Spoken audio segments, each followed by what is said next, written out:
ಈ ಪೊಲೀಸ್ ಸ್ಟೇಷನ್ಗಳಲ್ಲಿ ಭ್ರಷ್ಟಾಚಾರ ತುಂಬಿ ತುಳುಕ್ತಾ ಇದೆ. ಈ ಪೊಲೀಸ್ನವರು ದುಡ್ಡು ತಗೊಂಡು ಕೆಲಸ ಮಾಡೋದನ್ನೇ ಡ್ಯೂಟಿ ಅನ್ನೋ ತರ ಮಾಡ್ಕೊಂಡ್ಬಿಟ್ಟವ್ರೆ. ಹಿಂಗೆ ದುಡ್ಡು ಇಸ್ಕೊಂಡು ಕೆಲಸ ಮಾಡೋ ಪೊಲೀಸರಿಂದ ಜನ ರೋಸ್ ಹೋಗ್ಬಿಟ್ಟಿದ್ದಾರೆ ಅಂತ ಸಿಟ್ಟಿಗೆದ್ದ ಲೋಕಾಯುಕ್ತ ಕೋರ್ಟು ಈ ಕರಪ್ಷನ್ ಕೇಸ್ ಅಲ್ಲಿ ಜೈಲಿಗೆ ಹೋಗಿದ್ದ ಸಬ್ ಇನ್ಸ್ಪೆಕ್ಟರ್ ಶಿವಣ್ಣ ಹಾಗೆ ಎಸಿಪಿ ಕೃಷ್ಣಮೂರ್ತಿ ಬೇಲ್ಗಳನ್ನ ರಿಜೆಕ್ಟ್ ಮಾಡಿ ಬಿಸಾಕಿದೆ. ಬರೀ ದುಡ್ಡು ಅಂತ ಅಪಾಪಿಗೆ ಬಿದ್ದಿರೋ ಪೊಲೀಸರಿಂದ ಪಬ್ಲಿಕ್ ಸರ್ವಿಸ್ ನಿರೀಕ್ಷೆ ಮಾಡೋಕ್ಕಾಗುತ್ತಾ? ಇವರು ಜನಸಾಮಾನ್ಯರಿಗೆ ಭದ್ರತೆ ಕೊಡ್ತಾರ, ಸಾರ್ವಜನಿಕರ ರಕ್ಷಣೆ ಮಾಡೋ ಕೆಲಸ ಮಾಡ್ತಾರೆ ಇವರು ಅಂತ ಹೇಳ್ಬಿಟ್ಟು ಜಡ್ಜ್ ಸಾಹೇಬರು ಗರಂ ಆಗಿ ಮಾತಾಡವ್ರೆ.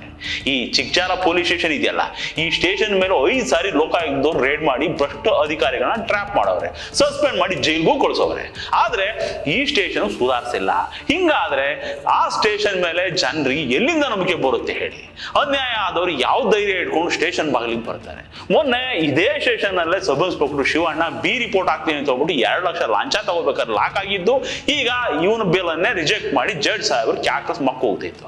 ಆಮೇಲೆ ಮೊನ್ನೆ ಮಲ್ಲೇಶ್ವರಂನಲ್ಲಿ ಸಾಗರ್ ಹೋಟೆಲ್ನವ್ರ ಹತ್ರ 30,000 ದುಡ್ಡು ತಗೋಬೇಕಾದ್ರೆ ಲಾಕ್ ಆದ್ರಲ್ಲ ಎಸಿಪಿ ಕೃಷ್ಣಮೂರ್ತಿ, ಅಯ್ಯಪ್ಪಂದು ಬೇಲ್ ರಿಜೆಕ್ಟ್ ಮಾಡೋರು ಇದೇ ಜಡ್ಜ್ ಸಾಹೇಬರು.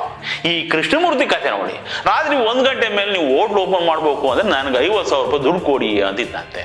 ಇವರು 30 ಕೊಡ್ತೀವಿ ಅಂತ ಹೇಳ್ಬಿಟ್ಟು ಇವರು ಕೊಡೋದಕ್ಕೆ ಹೋದಾಗ ಲೋಕಾಯುಕ್ತ ಕರ್ಕೊಂಡೋಗಿ ಹಿಡ್ಕೊಂಡವ್ರೆ. ಇವಾಗ ಈ ಎಸಿಪಿ ಆ ಸಬ್ ಇನ್ಸ್ಪೆಕ್ಟರ್ ಇಬ್ರು ಪರಪ್ ನಗರದಲ್ಲಿ ಇದ್ದಾರೆ. ಪೊಲೀಸ್ ಇಲಾಖೆಯಲ್ಲಿ ಹೆಚ್ಚಾಗ್ತಿರೋ ಭ್ರಷ್ಟಾಚಾರದ ಬಗ್ಗೆ ತೀವ್ರ ಅಸಮಾಧಾನವನ್ನು ವ್ಯಕ್ತಪಡಿಸಿರೋ ಲೋಕಾಯುಕ್ತ ಕೋರ್ಟು ಇವರಿಬ್ರು ಬೇಲ್ ಅನ್ನು ರಿಜೆಕ್ಟ್ ಮಾಡಿ ಬಿಸಾಕೈತೆ. ಸದ್ಯಕ್ಕೆ ಇವರು ಹೊರಗೆ ಬರಲ್ಲ.